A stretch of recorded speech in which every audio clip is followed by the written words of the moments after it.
Genesis, ang unang kabanata. Ang kasaysayan ng paglikha. Nang pasimula ay nilikha ng Diyos ang langit at ang lupa. Ang lupa ay walang hugis o anyo. Dilim ang bumabalot sa kalaliman at kumikilos ang Espiritu ng Diyos sa ibabaw ng tubig.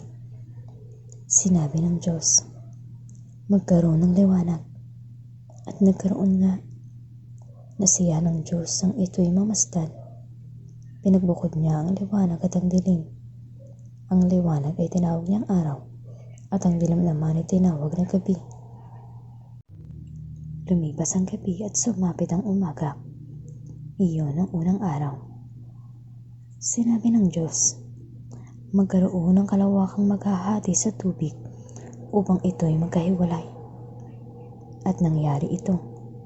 Ginawa ng Diyos na pumagitan ng kalawakan sa tubig na nasa itaas at sa tubig na nasa ibaba. Langit ang itinawag niya sa kalawakan. Lumipas ang gabi at sumapit ang umaga. Iyon ang ikalawang araw. Sinabi ng Diyos, magsama-sama sa isang dako ang tubig sa silong ng langit upang lumitaw ang lupa. At nangyari nga ito. Tinawag niyang lupa ang tuyong bahagi at dagat naman na nagsama-samang tubig. Nasiyahan siya nang ito'y mamasdan. Pagkatapos, sinabi ng Diyos, magkaroon sa lupa ng lahat ng uri ng tumutubong halamang, nagkakabinhi at mga punong namumunga. At nangyari ito.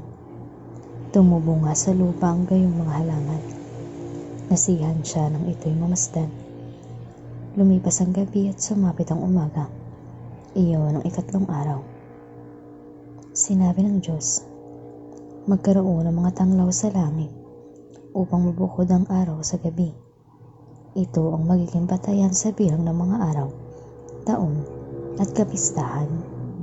Mula sa langit, ang mga ito'y magbibigay ng liwanag sa daigdig. At gayon nga nangyari. Nilikha ng Diyos ang dalawang malaking tanglaw. Ang araw upang magbigay liwanag sa maghapon at ang buwan upang tumanglaw kung gabi. Nilikha rin niya ang mga bituin. Inilagay niya sa langit ang mga tanglaw na ito upang magbigay ng liwanag sa daigdig. Tumanglaw kung araw at gabi at magbukod sa liwanag at dilim.